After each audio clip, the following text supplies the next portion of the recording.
दोस्तों, ये जो है ये पहले आपको हफ्ता भर पहले समझा चुका हूं, लेकिन एक नई चार्ट लेकर आया हूं मैं, और मैं ये चाहता हूं कि दोबारा ये आप पॉइंट समझें। बहुत जरूरी पॉइंट है, क्योंकि आज की तारीख में डोनाल्ड ट्रंप यूरोपियन यूनियन के और यूरोप के बाकी देश के हैं, उनके लीडर्स को यह बोल रहा है कि बेटा तेल खरीदना बंद करो।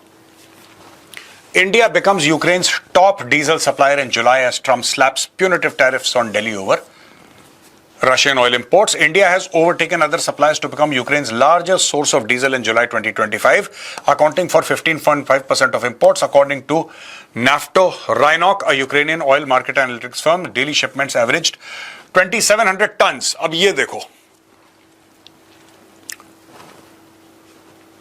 जैसा मैंने आपको बताया था, ये देखिए कितनी एक अजीबोगरीब बात है, कितनी अजीब सी फनी बात है। भारत के ऊपर 50% टैरिफ लगाए हैं क्योंकि भारत रूस से तेल खरीद रहा है, उस तेल का पैसा रूस को मिल रहा है, रूस यूक्रेन को अटैक कर रहा है। कि अगर भारत तेल खरीदना बंद कर दे तो रूस जो है यूक्रेन पे अटैक करना बंद कर दे। यूक्रेन इसमें बेचारा है क्योंकि यूक्रेन के ऊपर हमला हो रहा है और सब बेचारे के साथ खड़े हैं, और वो जो बेचारा है वो खुद भारत से तेल खरीद रहा है। यानी कि यूक्रेन डायरेक्टली रूस से नहीं खरीद रहा तेल। ये वैसी चीज हो गई कि भारत का सामान पहले दुबई जाएगा। पाकिस्तान के अंदर दोस्तों भारत का सारा सामान मिलता है, सारा सामान मिलता है, आपको जो चाहिए, जितने भी ब्रांड हैं भारत के, आपको सारे के सारे पाकिस्तान के अंदर मिल जाएंगे, लेकिन वो दुबई से होते हुए आएंगे। उसकी 4 गुना कीमत हो जाएगी, लेकिन आएगा पाकिस्तान के अंदर और पाकिस्तानी शौक से उसको खरीदेंगे। That is exactly what Ukraine is doing. ठीक है जी, रूस से तेल आता है, भारत में वो रिफाइन होता है, भारत उसको भेज देता है यूक्रेन। यूक्रेन देखिए साहब, ये इंडिया 15.5%, उसके बाद आता है स्लोवाकिया, उसके बाद आ गया ग्रीस, और फिर ये टर्की, लिथुएनिया, अदर्स। ये सारे के सारे जो हैं ये तेल सप्लाई कर रहे हैं। इसमें से रशियन ऑयल भारत सप्लाई कर रहा है दोस्तों। हो सकता है एक दिन आए जब डोनाल्ड ट्रंप यूक्रेन को फोन करे, ज़ेलेंस्की को फोन करे कि बेटा तेरे चक्कर में अरबों डॉलर खर्च कर दिए, तेरे चक्कर में दुनिया भर से मैंने मुसीबत मोल ली, भारत से अपने रिश्ते खराब कर दिए, कम से कम रूसी तेल खरीदना तो बंद कर, वो भी भारत से। दोस्तों, टाइम्स ऑफ इंडिया की रिपोर्ट है ये, EU ban impact India's diesel exports to Europe skyrocket 137% surge in August shipments. The European Union's new restrictions on Russia's crude oil have led to a massive surge in diesel shipments from India. India's diesel shipments to Europe jumped 137% year on year, reaching 242,000 barrels per day in August, as customers prepared for the European Union's upcoming restrictions on fuels processed from Russian crude starting January 2026. अब एक बात देखो दोस्तों, आप दोगलापन देख रहे हो Europe का। अटैक कब हुआ? फरवरी 2022 में अटैक हुआ। फरवरी 2022, 22, 23, 24, 25, 26, अब ये जनवरी 2026, यानी कि 4 साल के बाद, समझ रहे हैं, अटैक के 4 साल के बाद लाखों लोग बेघर हो गए, कितने मर गए, यूक्रेन बर्बाद हो गया, रशियंस भी मारे गए, पूरी तबाही फेर दी। अब ये कह रहे हैं अच्छा इंडिया के ऊपर 50% टैरिफ भी डाल दिए, लेकिन यूरोप कब रिस्ट्रिक्शन करेगा? कब रिस्ट्रिक्शन करेगा यूरोप? यूरोप करेगा 2026 जनवरी में। यानी कि अभी सितंबर चल रहा है, अक्टूबर, नवंबर, दिसंबर, जनवरी, 4 महीने बाद यूरोप करेगा। यूक्रेन कौन से कॉन्टिनेंट में है? यूरोप में। ये लड़ाई कौन करवा रहा है? यूरोप। यूक्रेन की फंडिंग कौन कर रहा है? यूरोप। रूस से खतरा किसको है? यूरोप। किसके नेशनल सिक्योरिटी के डिपार्टमेंट्स ये कह रहे हैं कि आपका प्राइमरी थ्रेट चाइना और रशिया है? यूरोप। लेकिन यूरोप ये कह रहा है कि नहीं, अब देखो, अब इन्होंने बोल दिया कि साहब देखो जनवरी 2026 से हम ये सब बैन करना शुरू कर देंगे। तो वही यूरोपियन जो बैन कर रहे हैं वो इंडिया फोन कर रहे हैं, सुनो कितना डीजल है तुम्हारे पास? कि साहब हमारे पास इतना है, सब भेज दो भाई, जितना है सब भेज दो, और खरीदो रूस से, और खरीदो रूस से। अब देखना भारत क्या करेगा। इनको जनवरी 2026 से ये लोग बैन कर देंगे। Upcoming restrictions on fuels processed from Russian crude starting January 2026, यानी कि किस पे बैन लगाएंगे? जनवरी 2026 से उस तेल पे बैन होगा जो कि रशियन क्रूड से आया है। यानी कि भारत जो रशियन क्रूड ऑयल खरीदता है, कच्चा तेल खरीदता है, उसको रिफाइन करके बेचता है आगे यूरोप, उस पे बैन लगाएंगे। लेकिन दोस्तों अभी भी 3 महीने बाकी हैं और इस सितंबर की शुरुआत है। इसमें क्या होगा कि भारत रूस से लेकर दबा के ऑयल, अब यह काम दिन रात होगा क्योंकि अभी तक लीगल है। यह 1 जनवरी 2026 तक बिल्कुल लीगल है, यानी कि 31 दिसंबर ले लो, 31 दिसंबर इस साल के आखिरी दिन तक यह एकदम लीगल है। और यह आइडिया किसने दिया? यूरोपियंस ने आइडिया दिया। कैसे दिया? क्योंकि 137% इन्होंने ज्यादा खरीद लिया। अब भारत फोन करेगा, इन्होंने भारत को बोला कि डीजल दो, अब भारत के पास कच्चा तेल तो है नहीं, भारत रशिया फोन करेगा कि हम आपसे बल्क क्वांटिटी में खरीद रहे हैं और बताओ कितना सस्ता दोगे। वो बोलेगा अच्छा ठीक है 2% और डिस्काउंट ले लो। भारत दबा के तेल खरीदेगा वहां से, रशिया से, यहां पे अपनी पूरी रिफाइनरीज उसकी 24 घंटे चलेंगी, तेल रिफाइन होगा और ये सारा का सारा तेल यूरोप जाएगा। सारा का सारा तेल यूरोप जाएगा, पहुंचेगा यूरोप, क्योंकि इनको पता है कि जनवरी 2026 से बैन लगने वाला है। उसके पहले 3, साढ़े 3, 4 महीने, सितंबर, अक्टूबर, नवंबर, दिसंबर, ये 4 महीने जो हैं, या पौने 4 महीने ले लो आप, इसमें दबा के तेल बेचो। ये काम हो रहा है। They are not serious. European Union को कोई फर्क नहीं पड़ता, इनको फाइनेंशियल फायदा होना चाहिए दोस्तों, क्योंकि अगर इनको फर्क पड़ता ये साल भर के अंदर अपना निपटारा ढूंढ लेते। 4 साल हो गए हैं, पूरे 4 साल हो जाएंगे जब तक बैन लगेगा। आप समझ लो 4 साल में इनको दूसरा नहीं मिला कोई, वहीं से खरीद रहे हैं ये लोग। According to Kepler, a global data and analytics service, August diesel exports to Europe increased 73% from last month and surpassed the past year's monthly average by 124%. India's diesel exports witnessed a significant increase, reaching 603,000 barrels per day in August, showing an approximate 17% rise compared to both July and the previous year's figures, as reported by Kepler, primarily due to increased European shipments. वही Europe जो white house में बैठ के भारत को उल्टा सीधा बोलता है कि साहब भारत को बोलो ये तेल खरीदना बंद करे, है जी, भारत को बोलो रूस से तेल ना खरीदे, ये डोनाल्ड ट्रंप के सामने बोलता है। और दोस्तों जैसे ये लोग व्हाइट हाउस से बाहर जाते हैं, चुपचाप फोन पे, अच्छा इंडिया कितना तेल भेज सकते हो जरा बताना भाई, डीजल थोड़ा सा ज्यादा भेज देना इस बार। ये गेम चल रहा है। यहां पे भारत ने धीरे धीरे पलटवार करना शुरू कर दिया दोस्तों, और भारत जो तेल खरीदता था पिछले साल, भारत ने करीब $5 अरब का, मोटा मोटी बता रहा हूं आपको, एग्जैक्ट फिगर नहीं है, मोटा मोटी $5 अरब का तेल खरीदा था यूएस से। भारत ने स्किप कर दिया यूएस क्रूड और नाइजीरिया और mid east oil via tender खरीदना शुरू कर दिया है।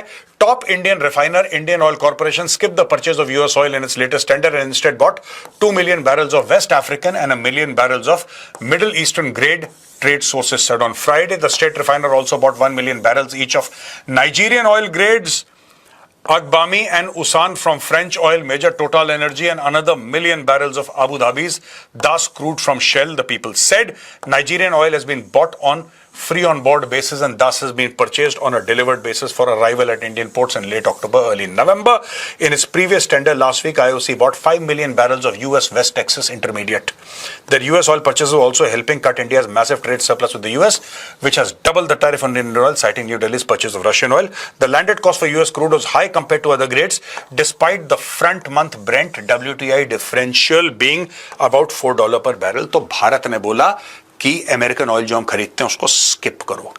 भारत अमेरिका की जगह नाइजीरिया चला गया, नाइजीरिया को पैसे दे दिए, नाइजीरिया तेल भेज रहा है और ये अक्टूबर अर्ली नवंबर में पहुंच जाएगा दोस्तों। तो ये जियोपॉलिटिकली गेम चल रहा है। भारत भी कहता है कि हमारे पास भी अरबों डॉलर ने खर्च करने के लिए, ऐसा नहीं हो सकता कि बेटा तुम हमारे ऊपर टैरिफ पे टैरिफ लगाओ और हम तुम्हें चेक काट के देते रहे। ना ना ना, हम अफ्रीका चले जाएंगे, जहां से खरीदारी करते हैं वहां पे बेच भी देंगे।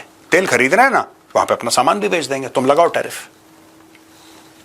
ये सब बैकग्राउंड में चल रहा है और यहां पे can't handle the truth. Trump aide Navarro takes fresh swipe at India over Russian oil, blames tariffs for US job losses.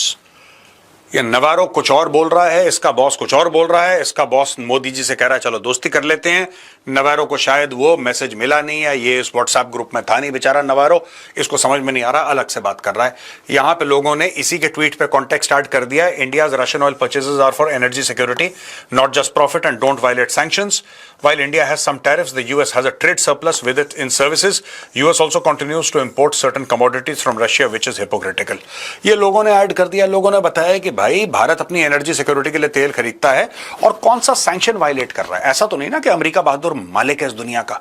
आप सैंक्शंस तो कोई होंगे ना, यूनाइटेड नेशंस के कोई सैंक्शंस होंगे। आप ये नहीं कहने को तैयार कि ये चीज गलत है, आप ये कहने को नहीं तैयार कि रूस का तेल खरीदना इलीगल है, गैर कानूनी है, वो कोई कहने को तैयार नहीं है। बस मत खरीदो, मत खरीदो, प्लीज मत खरीदो, मत खरीदो। मुंह जबानी बोलना, अरे भाई आप सीधा बोलो कि इसके ऊपर सैंक्शन लगे हुए हैं।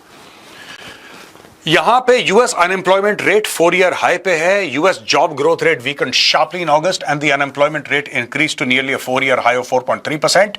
दोस्तों ये सारा का सारा जो है ना, जो मेन स्टैटिस्टिशियंस थे वहां पे, जो ब्यूरो ऑफ उनके स्टैटिस्टिक्स थे, और काफी लोगों को ट्रंप ने सैक कर दिया। ट्रंप कहता है कि भाई तुम्हें ना वही डेटा देना है जो मुझे पसंद है। उन्होंने बोला साहब इकोनॉमी का बेड़ा गर्क हो रखा है, लोगों को नौकरियां नहीं मिल रही, यहां पे बैंड बजा हुआ है, लोगों के पास खाने पीने के लिए नहीं है, बहुत दिक्कत हो गई, नहीं निकालो उसको नौकरी से, उसको लाओ जो मेरे मनपसंद का डेटा दे। तो घर पे बैठ के डेटा बना रहे। सर आपको क्या सुनना है? मुझे यह सुनना है कि मुझ जैसा राष्ट्रपति कभी नहीं हुआ अमेरिका में और इसका डेटा बना के लाओ। तो अब लोग इस पे उतर आए हैं, इस पे उतर आए हैं दोस्तों, क्योंकि ट्रंप नौकरी से निकाल देता है जिसने ट्रंप की खिलाफ वर्जी करी या ऐसा डेटा दिखाया जो ट्रंप के एडमिनिस्ट्रेशन को बैड लाइट में दिखाता है, उसकी परफॉर्मेंस को बैड लाइट में दिखाता है, निकालो उसको नौकरी से, आउट। इस पे उतर आया है ट्रंप। यहां पे दोस्तों एक बड़ी इंटरेस्टिंग स्टोरी है, this is the last slide. ये देखिए साहब, गुस्सा हो गया फिर से, चिल्लाते हुए आप देख सकते हैं भाई को।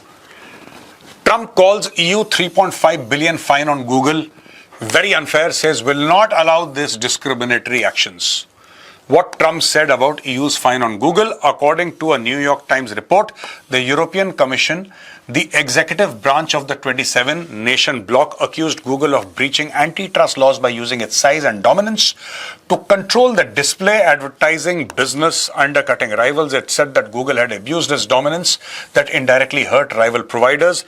Advertising technology, Google's control over the ad tech supply chain allows it to see pricing information that rivals cannot access.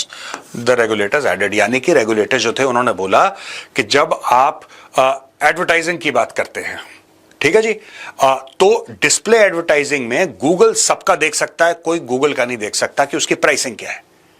तो गूगल को एक अनफेयर एडवांटेज है। गूगल के ऊपर $3.5 बिलियन का फाइन लगा दिया, जिससे कि डोनाल्ड ट्रंप को बुरा लग गया और डोनाल्ड ट्रंप ने बोला Europe today hit another great American company Google with a $3.5 billion fine, effectively taking money that would otherwise go to American investments and jobs. अब इसने सबसे पंगा ले लिया दोस्तों, इंडिया से पंगा ले लिया, रशिया से पंगा ले लिया, चाइना से पंगा ले लिया, कनाडा से पंगा ले लिया, सेंट्रल अमेरिका से पंगा ले लिया, साउथ अमेरिका से पंगा ले लिया। अब भाई एंड में बचे थे यूरोपियन।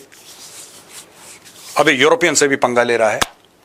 इसके बाद सारे इंसान खत्म हो जाएंगे और फिर ये जानवरों से लड़ेगा, ये परिंदों दरिंदों से लड़ेगा ये, क्योंकि इंसान, ये कोई ऐसा कॉन्टिनेंट नहीं है जिससे इसने पंगे नहीं लिए। इसकी सबसे लड़ाई है, इसकी जापान से लड़ाई है भाई, इसकी जापान से लड़ाई है, इसकी सबसे लड़ाई है, इसकी ऑस्ट्रेलिया से, इसकी सबसे लड़ाई है, यूरोपियन यूनियन से लड़ाई है। अब ये कह रहा है कि तुमने फाइन कैसे, अरे भाई तुम उनका लॉ वायलेट करोगे, उन्होंने फाइन लगा दिया। आप इस चीज को गूगल को झेलने दो ना, गूगल धंधा करता है EU में, गूगल अपने आप झेलेगा। अब ये राष्ट्रपति को शोभा थोड़ा ना देता है कि एक प्राइवेट, ठीक है प्राइवेट कंपनी को पिच करो, अच्छी बात है, करनी भी चाहिए, मैं इसका बहुत बड़ा सपोर्टर हूं। मैं तो खुद कहता हूं कि जब मोदी जी जाएं तो मोदी जी बोलें कि हमारी महिंद्रा कंपनी है, टाटा कंपनी है, इसका सामान आपको लेना चाहिए। तो उससे क्या होता है कि भारत में डॉलर्स आते हैं, भारत में पाउंड्स और यूरोज आएंगे, ये अच्छी बात है, this is a good thing, और ये हमें करना चाहिए। लेकिन एक बार केस चल गया किसी कंपनी के ऊपर और उस कंपनी के ऊपर फाइन, उसके बीच में राष्ट्रपति को शोभा नहीं देता कि कूदे। अब ये प्रेशराइज करेगा, ये प्रेशराइज करेगा यूरोपियन कमीशन को कि तुम गूगल को छोड़ो, पैसा छोड़ो, ये वो। क्यों? अब ये इसमें इमोशनल टच ला रहा है। इमोशनल टच क्या है? ये देखो, money that would otherwise go to American investments and jobs. Europe में गूगल एक गलती करता है, यूरोप में गूगल को फाइन लगता है $3.5 अरब का, और इसकी वजह से अमेरिका में इन्वेस्टमेंट्स और जॉब्स खत्म हो रहे हैं। ये लॉजिक सिर्फ ट्रम्प जानता है, मैं तो आपको समझा नहीं सकता दोस्तों, इसीलिए मैं अपना वीडियो यहीं पे खत्म करता हूं। वीडियो यहाँ पे खत्म हो गया दोस्तों। पसंद आए तो उस वीडियो को लाइक करिए, हमारे चैनल को सब्सक्राइब करिए, बेल आइकन दबाना बिल्कुल मत भूलिएगा। जय हिंद, वंदे मातरम, भारत माता की जय।